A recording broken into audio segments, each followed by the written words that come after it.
Seri 3 Pedang Kayu Harum. Dewi Maut. Cerita, Hoping Hu. Audiobook, novel silat. Bab 6. Omitohut, mengerikan sekali engkau mainkan Hong Tian Lote. Bun Hou membalikkan tubuhnya dan cepat menjatuhkan diri berlutut di depan Kok Beng Lama. Harap Suhu Sudi memaafkan Tecu. Tecu telah berhasil melatih Hong Tian Lote, akan tetapi Tecu telah merusakkan batu dan pohon ini. Xian Cai, engkau pinceng, aku, lihat seperti sedang kemasukan setan. Muridku, ayo cepat katakan kepada gurumu, mengapa engkau tiba-tiba berubah menjadi pemarah seperti ini. Bun Hou tidak sanggup mengelabui pandang mata gurunya yang biarpun tua masih amat tajam itu, dan ia pun berpendapat bahwa mungkin gurunya dapat memberi jalan yang baik bagaimana agar Yalima tidak sampai dipaksa menjadi selir pangeran tua di Lhasa. Memang Tecu sedang merasa penasaran sekali, Suhu, mendengar cerita seorang sahabat Tecu bernama Yalima Puteri Kepala Dusun di bawah puncak. Dia hendak dipersembahkan kepada seorang pangeran tua di Lhasa, padahal anak itu tidak mau dan dia kemarin telah menemui Tecu dan sambil menangis minta tolong kepada Tecu. Karena merasa tidak sanggup menolongnya, maka Tecu menjadi penuh penasaran sehingga ketika berlatih tadi tanpa disadari Tecu telah melampiaskan kemarahan dan rasa penasaran Tecu terhadap sebatang pohon dan sebongkah batu yang tidak berdosa. Hahaha. Betapa lucunya. Coba ceritakan dengan jelas kepada Pinceng. Bun Hou lalu menceritakan kepada suhunya tentang diri Yalima dengan suara penuh semangat. Gurunya mendengarkan sambil tersenyum. Setelah Bun Hou selesai bercerita, dia bertanya. Lalu, apa yang hendak kau lakukan untuk menolong gadis itu? Tecu hendak menjumpai ayahnya yang telah Tecu kenal dengan baik dan Tecu hendak membujuknya agar dia mengurungkan niatnya itu. Kembali Kok Beng Lama tertawa bergelak, kemudian dia meninggalkan muridnya setelah berpesan agar muridnya melanjutkan latihannya pagi hari itu, setelah selesai latihan baru boleh pergi. Bun Hou lalu berlatih penuh semangat dan latihan yang sungguh-sungguh ini membuat tubuhnya lelah dan tidak memberi kesempatan kepada pikirannya untuk membayangkan hal yang amat tidak disukanya, yaitu bayangan Yalima dalam pelukan pangeran tua. Setelah selesai berlatih, barulah dia bertukar pakaian sehabis mandi bersih, lalu dia meninggalkan kuil, turun dari puncak menuju ke dusun tempat tinggal Yalima dan langsung mendatangi rumah kepala dusun yang merupakan rumah terbesar di dusun itu. Kepala dusun menyambutnya dengan ramah dan mempersilakannya duduk di ruangan dalam. Bun Hou sudah amat dikenal di dusun itu, dan sudah beberapa kali dia datang di rumah kepala dusun ini untuk bercakap-cakap. Ketika dia duduk, dia melihat Yalima dengan muka masih pucat namun mata bersinar penuh harapan berkelebat di ruangan belakang, memandang kepadanya. Keraguan hatinya lenyap dan ketika tuan rumah menanyakan keperluannya datang di rumah itu, dengan suara tenang Bun Hou berkata, "Harap paman memaafkan saya. Kedatangan saya ini ada hubungannya dengan berita yang saya dengar bahwa paman hendak mempersembahkan adik Yalima kepada seorang pangeran tua di Lhasa, benarkah berita itu?" "Wahai orang muda, urusan ayah dengan anak perempuannya sebetulnya adalah urusan pribadi yang tidak boleh dicampuri orang lain. Akan tetapi karena engkau adalah orang Han, maka biarlah tidak mengapa, apalagi memang engkau adalah murid tunggal yang mulia Kok Beng Lama dan sahabat baik puteriku. Memang benar berita itu, Chia Kongcu, Tuan Muda Chia." "Maaf, paman. Akan tetapi, Yalima tidak suka dipersembahkan kepada pangeran tua itu, mengapa harus demikian?" Orang tua itu menarik napas panjang. "Ah, Kongcu tidak mengerti keadaan kami di sini. Satu-satunya harapan bagi rakyat Tibet untuk dapat hidup terpandang dan kecukupan hanyalah apabila bisa memperoleh kedudukan di Lhasa dan jalan satu-satunya untuk itu hanya melalui orang-orang yang mempunyai pengaruh seperti para pangeran.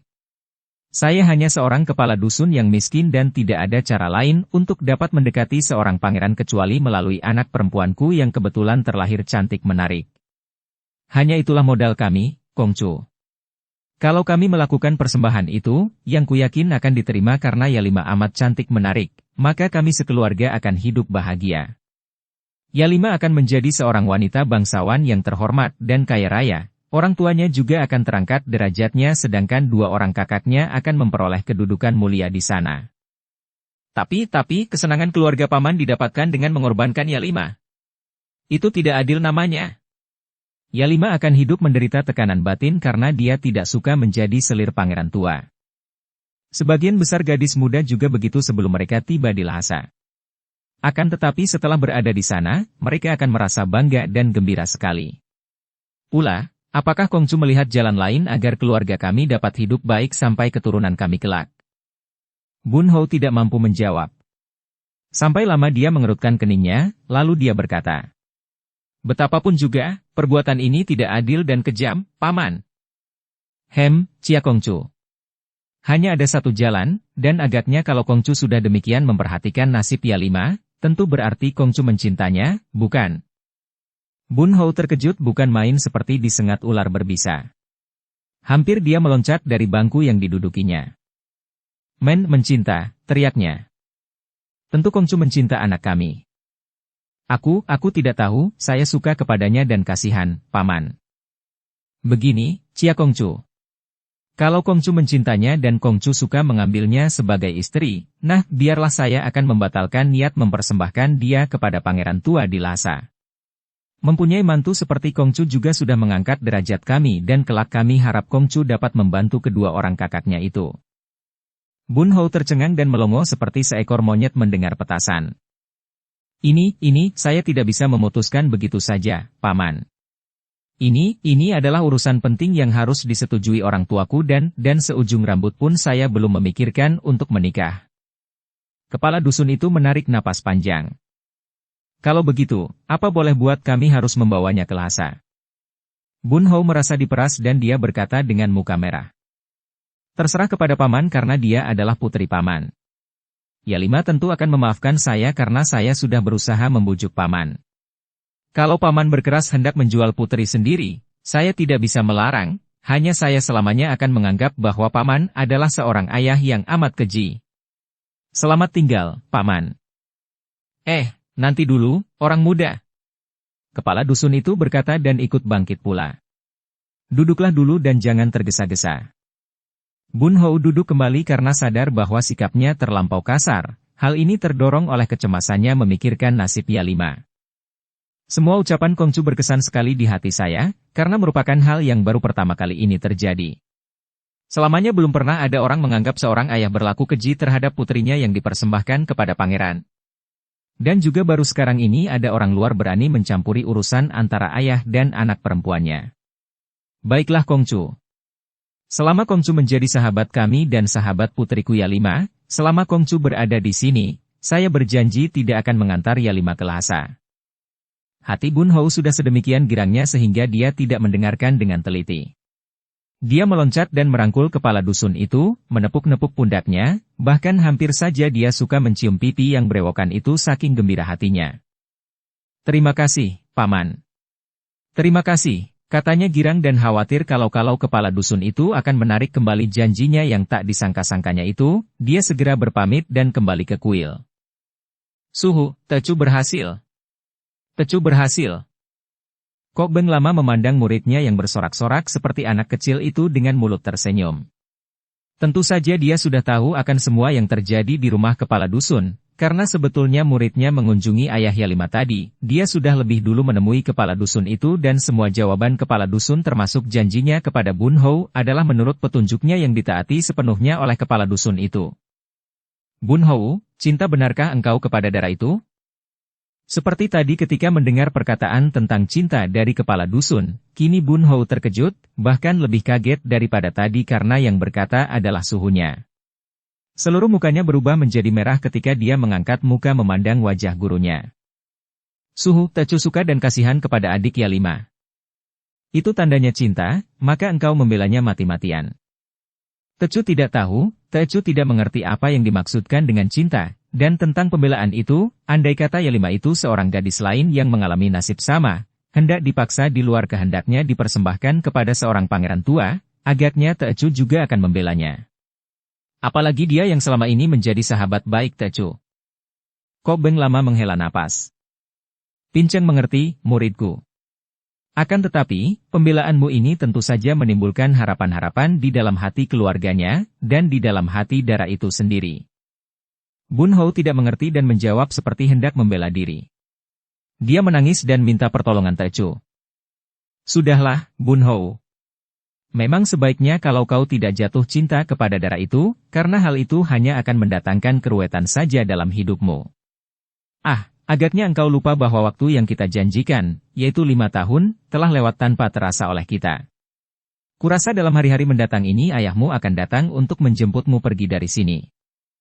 Oh, sudah 5 tahun? Bun Hou terkejut, akan tetapi juga girang. Betapa selama ini dia sering merindukan ayah bundanya, merindukan Qin Lingshan dan para anak murid Qin Lingpai.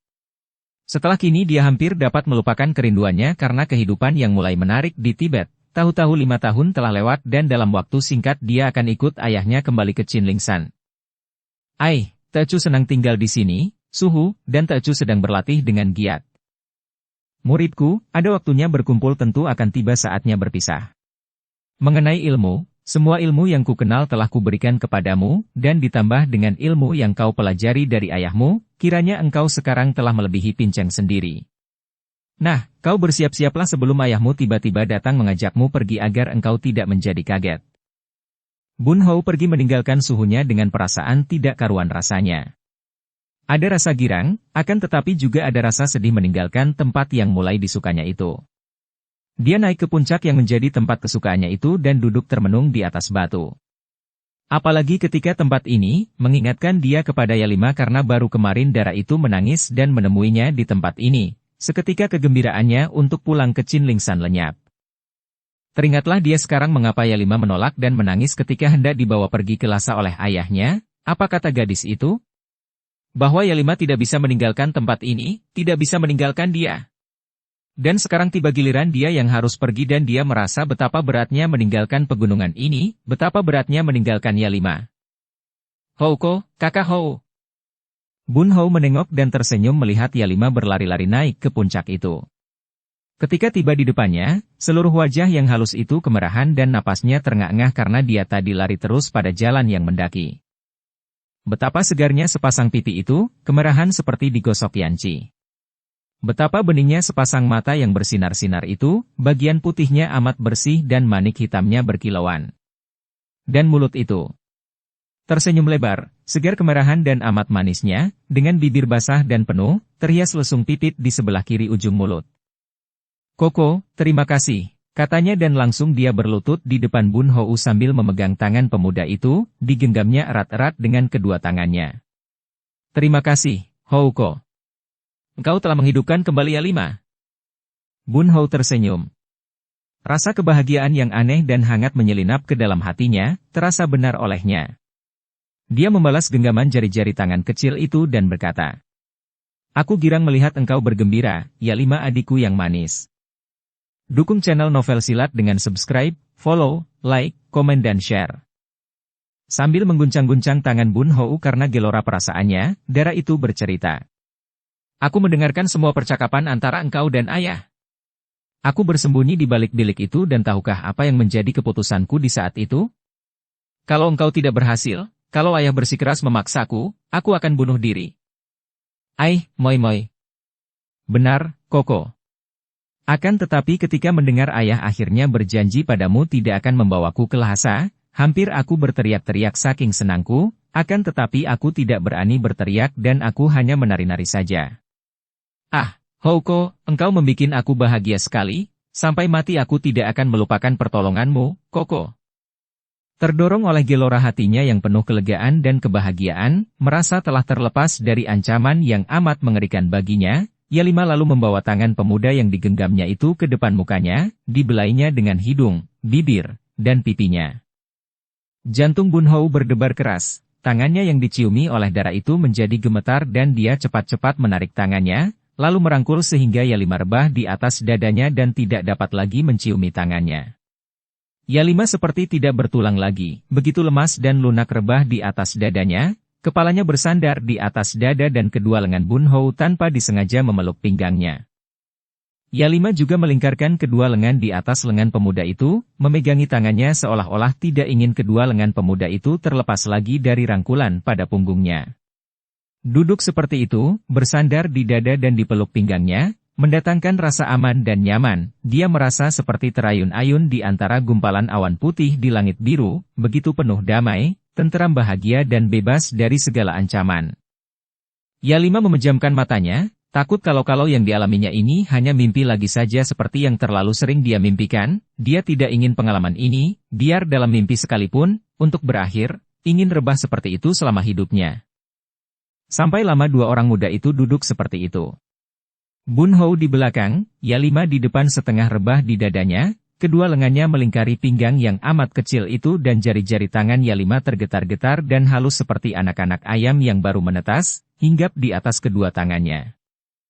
Juga Bun Hou memejamkan matanya, tenggelam timbul di antara kenikmatan dan kesungkanan, dibuai oleh gelora hatinya sendiri. Getaran-getaran aneh di tubuhnya membuat Bun Hou merasa cemas juga, dan dia mengambil keputusan untuk memecahkan kesunyian yang nikmat namun mencemaskan itu dengan kata-kata yang keluar agak tersendat dan gemetar. Moi moi, aku dapat merasakan kedukaanmu ketika hendak pergi, karena aku pun merasa demikian, setelah diingatkan suhu bahwa aku pun akan pergi dari sini. Jerit halus meluncur keluar dari mulut Yalima dan dengan gerakan cepat seperti seekor ular dia membalikkan tubuhnya menghadapi Bun Hou. Demikian cepat gerakannya sehingga kedua lengan Bun Hou masih melingkari pinggangnya dan kini kedua tangan darah itu mencengkeram dada baju Bun Hou. Mukanya begitu dekat hampir bersentuhan dengan muka Bun Hou dan kedua matanya memandangi penuh selidik dan penuh kecemasan seperti mata seekor kelinci yang ketakutan dikejar harimau. Apa katamu, Koko? Kau mau pergi? Pergi meninggalkan tempat ini, meninggalkan aku? Suaranya tersendat-sendat, muka yang tadi kemerahan dan berseri itu kini menjadi pucat. Bun Hou merasa betapa kecemasan hebat terbawa oleh pertanyaan itu, dan begitu dekatnya muka darah itu sehingga hembusan napasnya dan hawa ketika berkata-kata itu terasa meniup pipinya dengan halus. Dia hanya mengangguk, akan tetapi anggukan ini datang seperti palu goda menghantam kepala Yalima. Houko, aku ikut. Kalau kau pergi, bawalah aku, Houko, biar aku akan menjadi pelayanmu, menjadi budakmu, menjadi apa saja, akan tetapi bawalah aku bersamamu.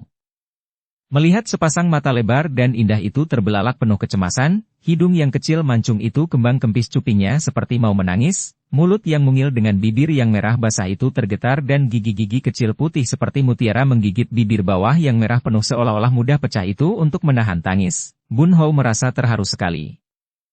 Hus, moi moi. Hus, jangan berkata begitu, Yalima. Bawalah aku bersamamu, Koko, biar aku menjadi anjingmu, kudamu dan Yalima tidak dapat melanjutkan kata-katanya. Bagaimana dia dapat mengeluarkan kata-kata kalau mulutnya yang setengah ternganga itu tiba-tiba saja ditutup oleh mulut Bun Hou? Pemuda ini selama hidupnya belum pernah mengenal cinta, selama hidupnya baru ini berdekatan dengan seorang dara, dan tentu saja dalam mimpinya pun belum pernah mencium seorang wanita, apalagi beradu mulut seperti itu. Tadi ketika mendengar ucapan Yalima yang rela menjadi anjing atau kudanya, dia tidak tahan untuk menghentikan kata-kata yang merendahkan diri itu. Kedua tangannya masih memeluk pinggang, dan dia setengah mati terpesona oleh keindahan mulut yang berada demikian dekatnya, mulut yang mengeluarkan kata-kata yang harus dihentikannya itu, maka agaknya hanya naluri saja yang menggerakkan dia untuk menghentikan kata-kata itu dengan menutup mulut Yalima dengan mulutnya sendiri. Yalima merasa seolah-olah tubuhnya kemasukan getaran yang amat hebat, yang membuatnya setengah pingsan dan begitu merasa mulutnya tersumbat, matanya terbelalak, akan tetapi mata itu lalu terpejam karena pengertian bahwa yang menutup mulutnya adalah bibir Bun Hou mendatangkan perasaan demikian nikmat dan hangat sehingga dia hanya mengerang dan tanpa disadarinya bibirnya pun bergerak mempererat ciuman yang terjadi tiba-tiba tanpa direncanakan lebih dulu itu. Entah berapa lamanya sepasang mulut itu bertemu dan dalam saat seperti itu waktu lenyap artinya bagi mereka, diri sendiri dilupakan dan yang hidup hanyalah pengalaman itu. Sampai mereka terpaksa melepaskan mulut karena kehabisan napas, tersendat-sendat dan terengah-engah. Bun Hou melepaskan mulutnya, membuka mata yang tadi terpejam tanpa disadarinya dan kini dia memandang dengan penuh keheranan wajah Yalima, seolah-olah baru saat itu dia mengenal wajah dara ini. Yalima membuka sedikit matanya yang menjadi sayu, bulu matanya gemetar, matanya sukar dibuka seperti mata orang yang mengantuk, dan bibirnya berbisik tanpa suara, hanya membentuk kata dengan gerakan bibirnya yang menjadi makin basah dan merah. Koko. Houko. Melihat wajah yang begitu dekat itu, mata yang setengah terpejam, hidung yang kembang kempis, mulut yang setengah terbuka, dada yang terengah-engah dan jantung yang berdetak keras terasa karena terhimpit dadanya sendiri, timbul perasaan aneh di dalam hati Bun Hou. Timbul desakan dan dorongan yang tidak dimengertinya, tidak dikenalnya, yang membuat dia ingin sekali membelai semua bagian muka itu, membelai dengan hidungnya, dengan bibirnya, bahkan ingin dia menjilat mata, hidung dan mulut itu. Seperti tidak sadar, dia hanya menjadi budak dari dorongan hasrat itu, dan ketika dia membelai mulut Yalima dengan hidung, bibir dan lidahnya, darah itu mengerang dan naiklah sedusedan dari dadanya. Begitu mendengar suara sedusedan ini, seketika Bun Hou sadar. Dia berseru keras, melepaskan pelukannya dan meloncat turun dari atas batu itu. Gerakannya ini tiba-tiba sekali sehingga hampir saja Yalima terguling dari atas batu kalau tidak cepat-cepat Bun Hou menyambar tangannya. Mereka kini berdiri saling berhadapan, agak jauh, muka mereka pucat dan dari kedua mata Yalima mengalir air mata. Yalima, maafkan aku. Houko. Apa yang kulakukan tadi? Maafkan aku. Houko, Yalima yang tak dapat mengeluarkan kata-kata itu hanya menyebut namanya dan terisak. Moi, aku pulang dulu ke kuil. Tanpa menanti jawaban, pemuda itu meloncat dan bagaikan terbang cepatnya dia sudah lari meninggalkan Yalima yang masih menangis terisak-isak. Sampai 3 hari lamanya pengalaman yang dianggapnya merupakan pengalaman yang paling aneh dan paling hebat selama hidupnya itu mencekam perasaan Bun Hou, membuat dia tidak enak makan tidak nyenyak tidur. Dia merasa bingung, merasa bersalah, malu, akan tetapi juga harus diakuinya bahwa tidak sedetik pun wajah dengan mata sayu dan mulut setengah terbuka itu dapat terlupa olehnya. Kemesraan yang dialaminya itu menggores kuat-kuat di dalam hatinya dan diam-diam dia mengakui bahwa selama hidupnya belum pernah dia mengalami saat-saat bahagia seperti itu. Diam-diam dia merasa berbahagia akan tetapi juga khawatir karena dia merasa seperti memasuki suatu bagian hidup yang aneh dan asing, yang tidak dikenal dan dimengertinya sama sekali. Pada hari keempat dia mengambil keputusan untuk pergi mencari Yalima. Tadinya, selama 3 hari itu, perasaan rindunya tertahan oleh rasa malu yang amat besar, dan oleh perasaan khawatir kalau Dara itu akan marah dan benci kepadanya atas semua perbuatan yang telah dilakukannya, yang kini kalau dikenangnya merupakan perbuatan yang amat menghina Dara itu agaknya. Akan tetapi pagi hari keempat ini, dia mengeraskan hatinya, hendak menjumpai Yalima dan minta maaf. Dia percaya bahwa Dara yang amat baik budi itu akan suka memaafkannya. Ada suatu hal yang merupakan rahasia baginya, yang tidak mungkin terpecahkan karena dia tidak akan berani bertanya kepada Yalima.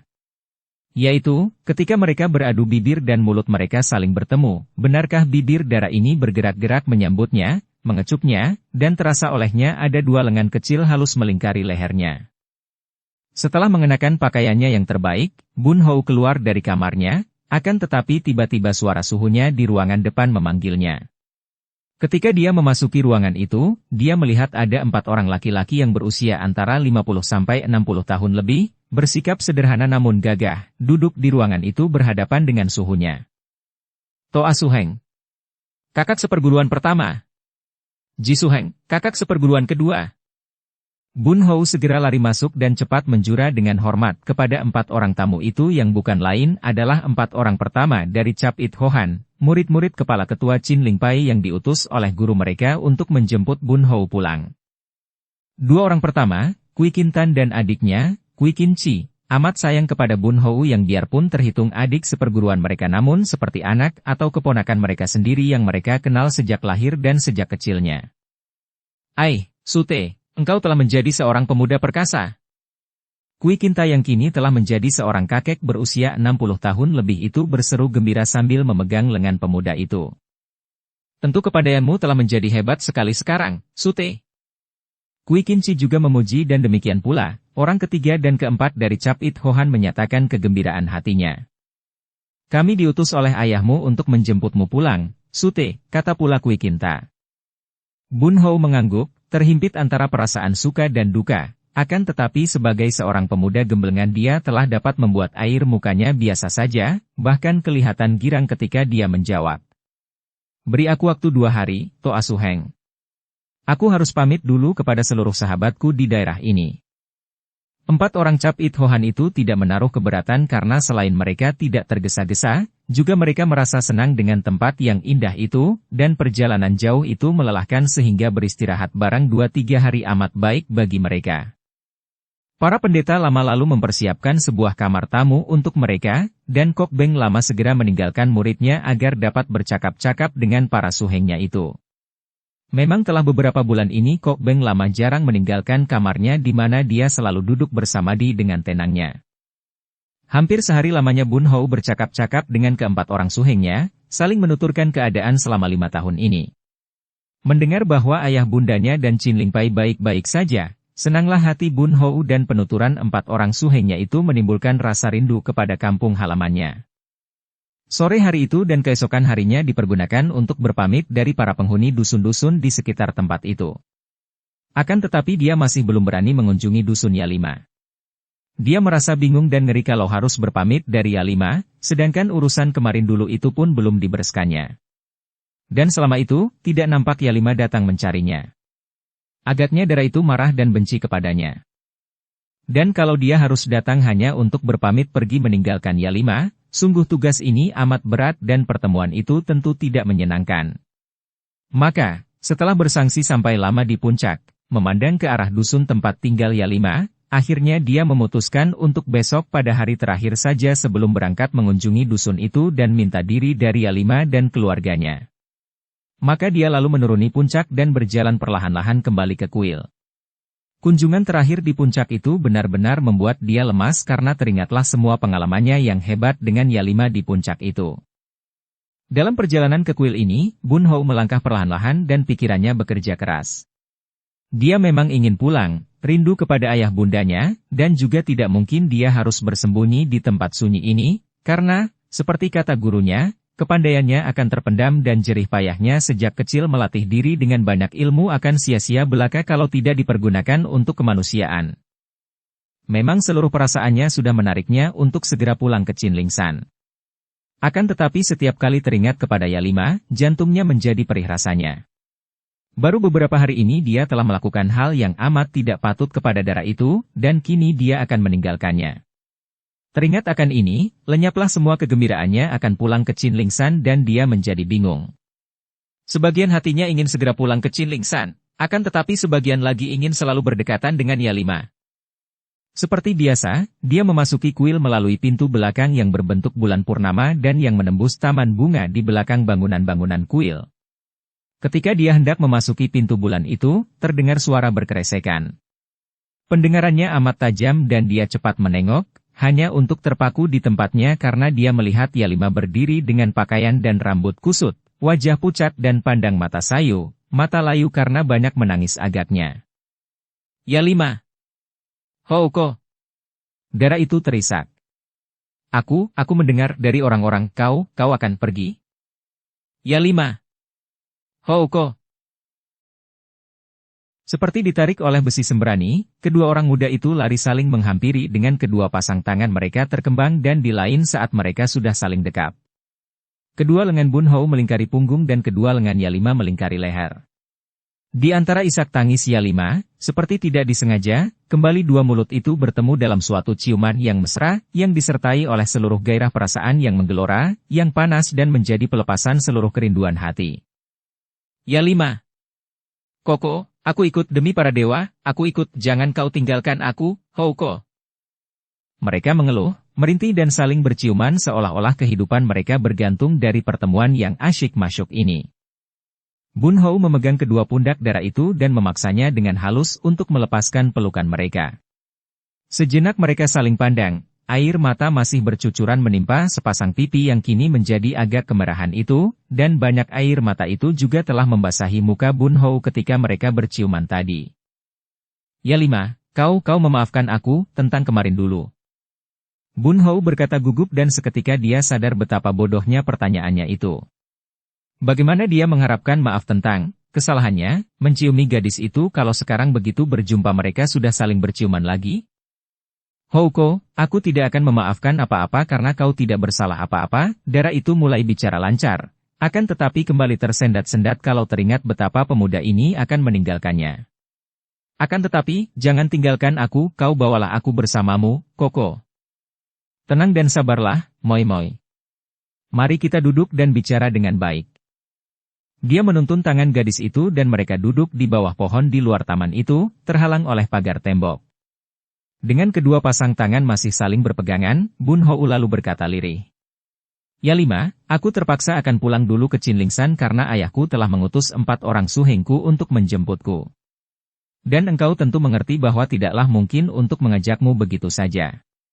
Selain orang tuamu tentu tidak akan menyetujui, juga orang tuaku mungkin akan marah-marah kepadaku kalau aku membawa anak gadis orang begitu saja. Ya Lima mengusap air matanya, menahan isaknya dan menundukkan mukanya dengan alis berkerut dan rambut kusut. Melihat keadaan darah ini, timbul keinginan luar biasa kuatnya di hati Bun Hou untuk meraihnya, memeluk tubuh itu dan mendekap kepala itu, menghibur dan membujuknya agar jangan berduka. Hatinya ingin meraih gadis itu dengan penuh rasa haru dan iba. Nasibku memang, terdengar suaranya lirih. Aku tidak jadi dibawa ke Lhasa, engkau yang pergi meninggalkan aku. Apa bedanya? Ya Lima. Kini aku sadar betul bahwa ketidakrelaanku dibawa ayah ke Lhasa semata-mata karena ada engkau di sini, Houko. Kalau engkau pergi, aku tidak peduli apa-apa lagi. Ya Lima, jangan berkata demikian. Aku tidak akan melupakan engkau begitu saja.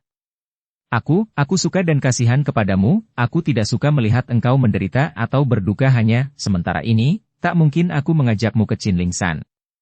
Betapapun, aku berjanji akan bicara dengan ayah bundaku tentang dirimu. Jangan engkau membikin berat perjalananku yang jauh ke Chinlingsan dengan kedukaanmu, moi-moi.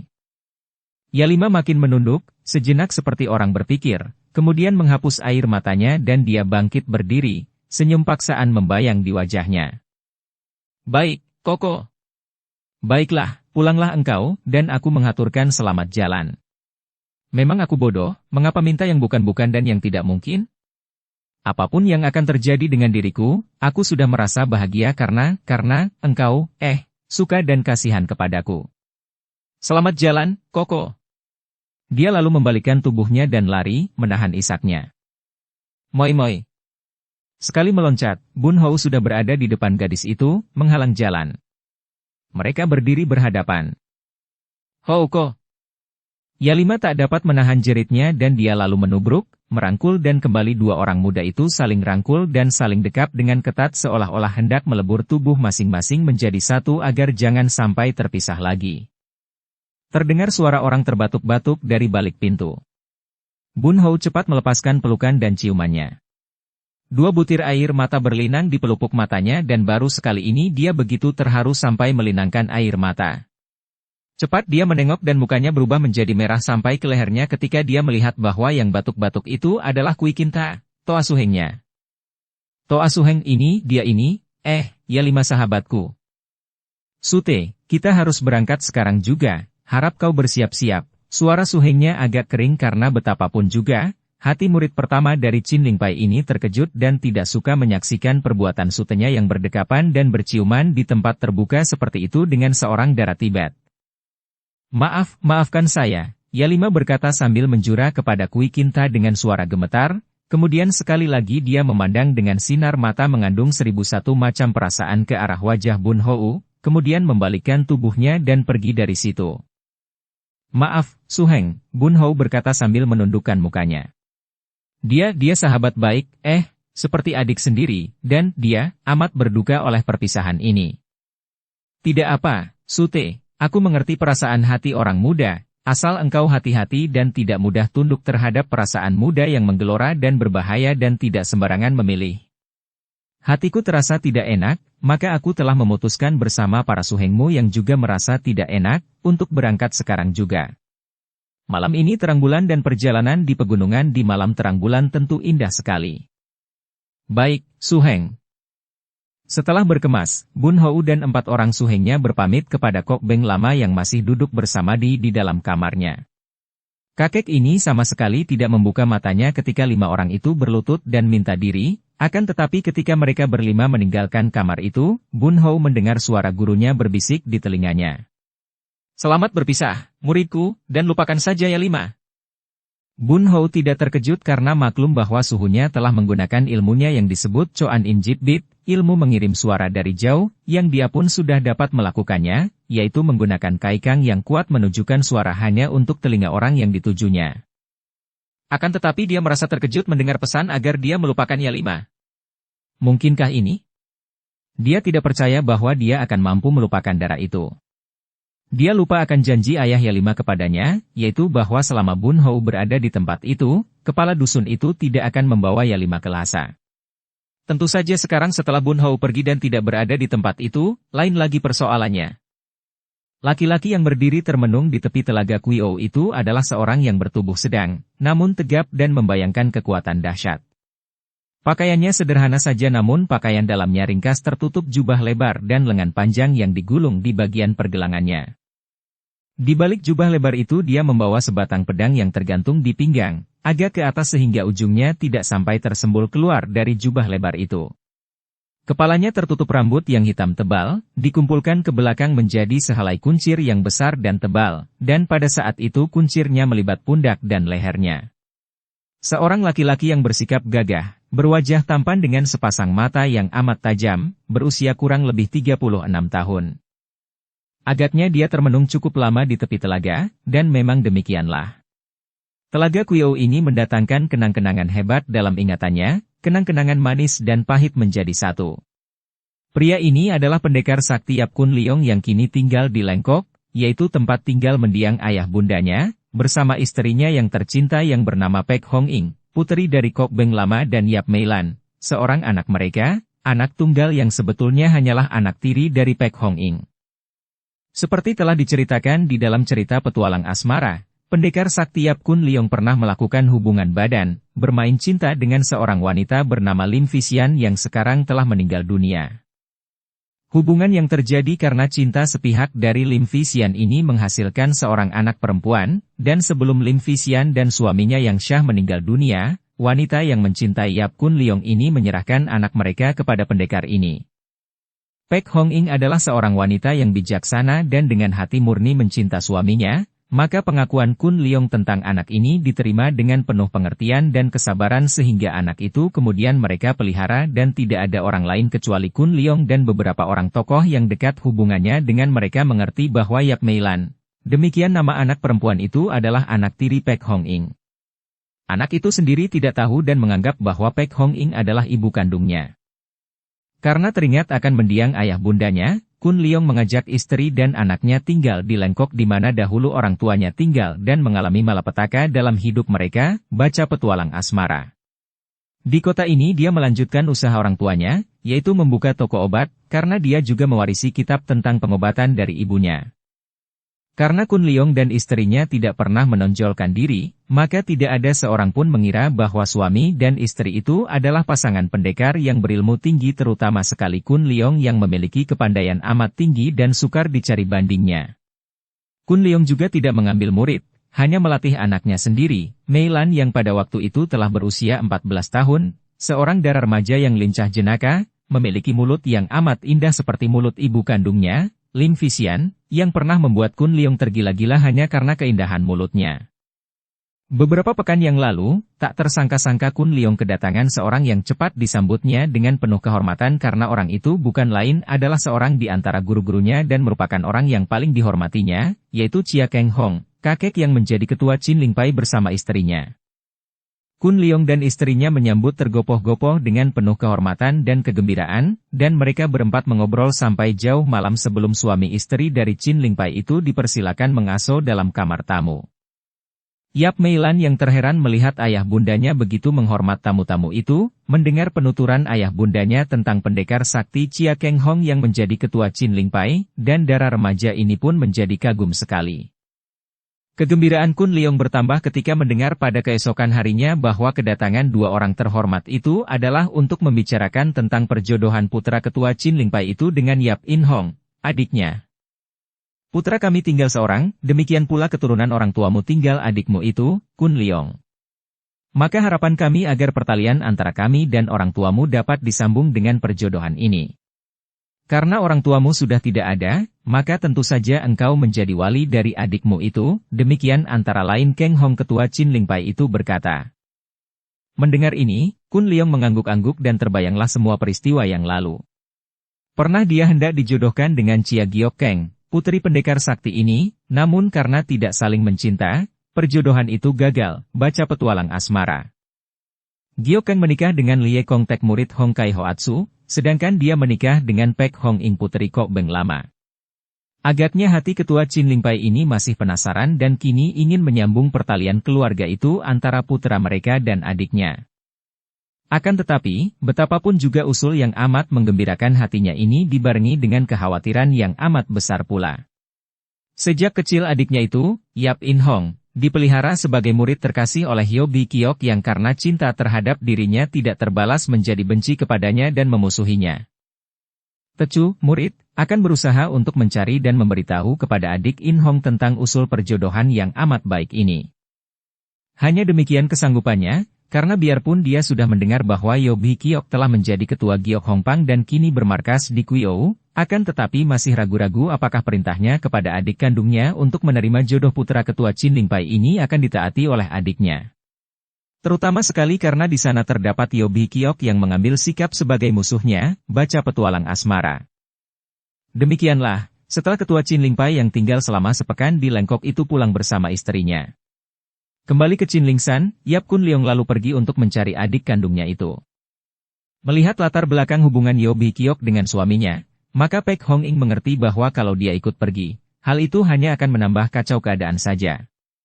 Dia percaya bahwa suaminya tentu akan dapat mengatasi Hyo Bi Kiok dan akan dapat membujuk In Hong, maka dia hanya berpesan agar suaminya berhati-hati, sedangkan dia menjaga rumah dan toko bersama dengan Mei Lan, putrinya. Terhadap Mei Lan, wanita cantik ini amat mencintanya, karena dia sendiri tidak memperoleh keturunan selama pernikahannya yang sudah belasan tahun dengan suami terkasih itu. Biarpun selama ini dia tidak pernah mencari In Hong, namun Kun Leong tidak pernah dapat melupakan adiknya itu. Ketika dia melakukan penyelidikan dan mendengar tentang perkumpulan wanita yang bernama Giok Hongpang di lereng Bukit Leongsan, dia menduga bahwa tentu perkumpulan itu dipimpin oleh Bi Kiok, karena dia tahu bahwa Bi Kiok berjuluk Giok Hongcu. Bersambung ke bab 7. Dukung kami dengan subscribe, follow, like, komen dan share. Terima kasih.